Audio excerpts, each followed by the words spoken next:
Hey guys, Ray Haycraft here with Fuel the Scene magazine. I've got JT from Hawthorne Heights here at the Vans Warp Tour.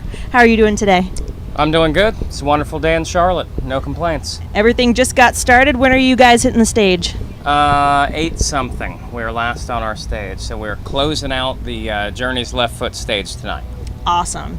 What does a typical day on the Vans Warp Tour look for, seeing veterans like yourselves? You're usually playing later on in the day. What do you do during the day? I am working all day. So our band is kind of unique. What we like to do is everything. We have 2 people out helping us, but for the most part, we're very DIY, very hands-on. So I'm up every day at 7:30. I help our merchandise liaison, Amanda. She and I take the tents out, pick out the spot, pop it up. It takes us till about 9:30 or 10.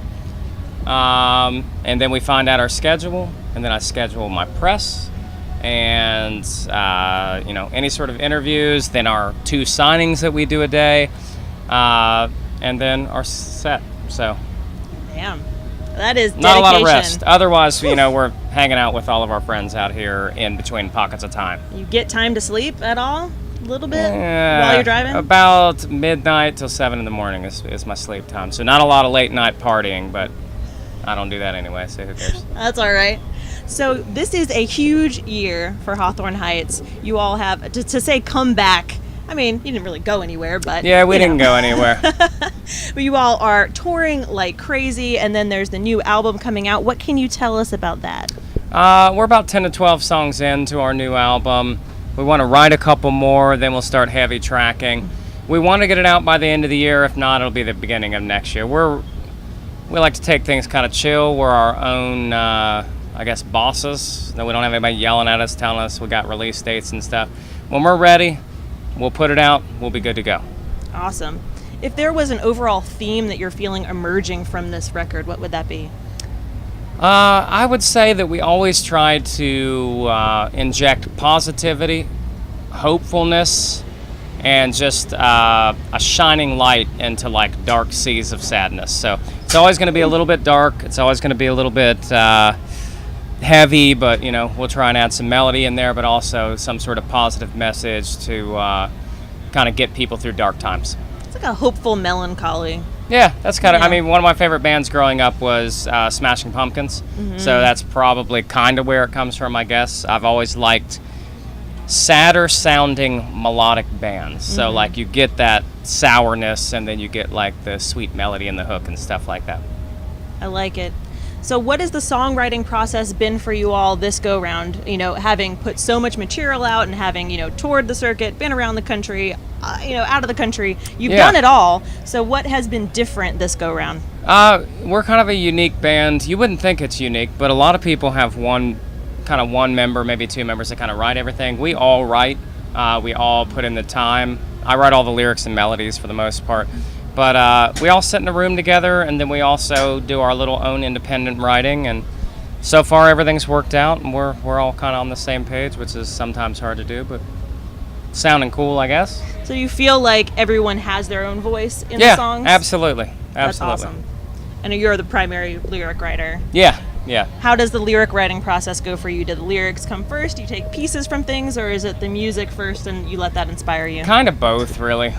Me as a guitar player, I'm always writing with a guitar and a pen and a paper, mm-hmm. but it doesn't mean that I'll use the chords that I was writing it to, because sometimes it's just for flow purposes. Sometimes it helps spark a melody and stuff like that. So really, all hands on deck by any means necessary. You can find a song in any situation that's happening to you.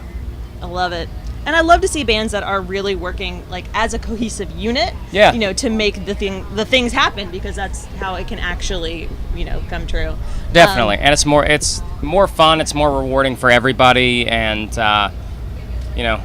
it feels better for me to do it that way.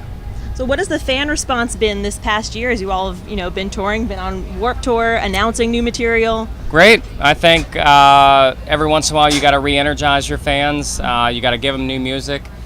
Constantly touring because it's fun, but we try to take time off in each market. So we'll go to right after this, we'll not hit the States for a little bit. We'll go to Australia, finish our album, stuff like that. So we feel good. We feel fresh. We feel energized. Feel like we're 20 years younger than we probably are, but we feel good. Love it.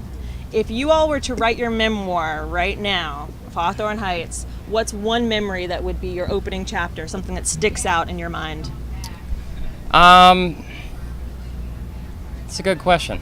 Probably just weird things like being able to tell your grandparents who don't fully get what you do. You know what I mean? Like, Yep. Oh, you're in a band. But when we were able to do stuff like play Jay Leno and like Conan O'Brien and stuff like that, that's stuff that's on TV that they recognize. It's like, oh, okay, he's actually in a band. You know, he's doing something that like, so like big moments like that are, while they're big moments, but they're tiny moments to us Right. because Right. of the longevity and how long we've been doing things. To be able to like show people that and to, I don't know, it feels good when your grandma has no idea about anything you do and it's like, yeah, you're on Jay Leno, that's pretty cool. I know him. Yeah. And me, I'm like, no way, man, we're on Warped Tour all summer long. That's incredible. There's so many awesome bands. That's like more special to me. I love all of it, Yeah. but like being able to play with all these bands is always much more fun to me. Oh yeah. Oh, this is a killer lineup. I'm stoked that like I can kind of get to hear some of it while we're back here. Oh yeah. So what are some final words of wisdom for your fans back home? What do you want them to know? Our advice is always to look for the light at the end of the tunnel. Always search for positivity during dark times. Be true to yourself. Don't worry about being different because every single human being is different, but that's what makes it beautiful and special. I love it. Well, man, you're just so poetical today. It's a great way to start.